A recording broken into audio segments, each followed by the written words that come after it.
Storm Sickness is one of the newest mechanics added into Fortnite. In this video, I'm going to be answering 3 main questions. What is Storm Sickness? How does it affect competitive? And is this the end of the Healoffs strategy? Let's find out. What is Storm Sickness? Upon the launch of Chapter 3 Season 3, Fortnite added a brand new feature called Storm Sickness. A lot of people were very confused about what this meant, as we already had the standard storm circle that had been in the game since the beginning. The whole aim of Storm Sickness is to attempt to keep players from camping in the storm and going for heal-offs. The way it works is by adding up the total or cumulative time you spent in the storm. Every single second that you're in the storm gets added onto that timer and determines how sick you are from the storm. Once this timer reaches around 7 minutes of total time spent in the storm, you get your very first warning on the screen. There is a big sound that comes along with this, and this basically tells you that you need to get out of the storm to avoid taking further damage to the storm sickness. If you do not get out of the storm for a further minute, you'll get another pop-up message which says, "The storm rages." Pretty scary. And this is when the storm sickness damage really starts to kick in. Your health bar glows purple, and there's a message on the right side of the screen that confirms you're affected, if you didn't know already. The damage that this increases to is 15 per tick, which is higher than any storm phase, and the only way to out-heal it temporarily is by using a Chug Splash or Slurp Trucks, as no other healing item can heal fast enough. The earliest that this can happen is when the third zone is closing and the storm is a 5 tick, so it shouldn't affect your normal games of Fortnite unless you're rotating late into a max pull zone from north to south, for example. Now we know what Storm Sickness is exactly, how does it affect competitive? Well, surprisingly, at a high level, not too much.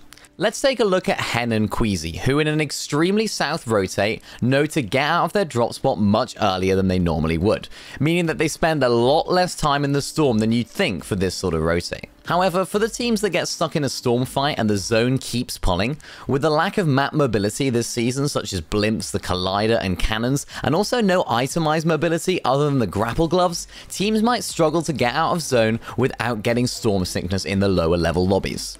This actually happened in one of my games in the Duo Lightning Cup this week, where the storm sickness actually activated in one of my endgames. This was actually because of the extreme south nature of the zone, but also the fact that I had to play my meds throughout a lot of the endgame. This actually made it quite distracting to fight in the endgame, as the sound plays every single time you go in the storm, even for 1 second. Of course, you know I still clutched up the win though. Let's go! This shows that even though it might seem as though the storm sickness might not have an impact on competitive, and for high-level games it probably won't, it can still creep in an endgame and catch some people out. So make sure you're keeping an eye on that if you're planning on playing some heals in endgame. Finally, does this mean the end of heal-offs? The Healoffs strat, storm play, or craze strat, whatever you want to call it, has been in the game since the Season 6 FNCS, where Cray popularized the Healoffs strategy and showed its potential by qualifying for Round 2 of an FNCS week. Naturally, this went viral, and people were looking into how they managed to qualify despite having no eliminations. The strategy involved gathering as many heals as possible and staying far away from every other player to sit in the storm, and then carefully consume all of the heals to hopefully have more than the teams playing normally and win the game. This worked for a very long time, with other teams opting to also try it in multiple different game modes.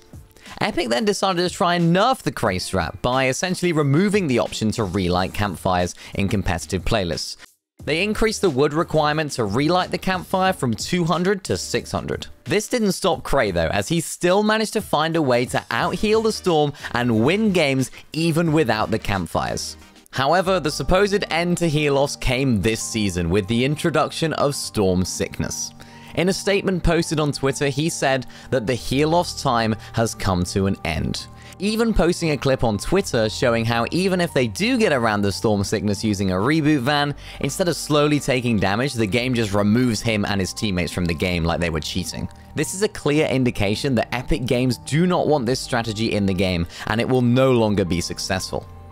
This is likely off the back of a team that actually made it into the finals of Week 1 FNCS qualifiers last season, but they got kicked out of the tournament midway through. This team is led by Vontrex, who got popular, like Cray did, for using this strategy. With the statement from Cray and the new mechanic punishing you for staying in the storm for too long, you'd think this would be the end of the famous Healoffs strategy. However, in some recent tweets, Vontrex appears to have figured out a way of out-healing storm sickness by also integrating reboot vans like Cray did. This shows that there is some hope for those wanting to use this strategy, but Epic Games will likely shut down any attempts to do this with further nerfs of the strategy. In this clip, you can see that although the storm sickness message has popped up, he's not taking any more damage than normal and can still heal as if it was a 10-tick zone. This means that there's likely a bug with the storm sickness and reboot vans, and it'll likely get patched very soon. When that day comes, we'll see the death of the Healoffs strategy. Let me know what you think of this feature in the comments below, and don't forget to like and subscribe.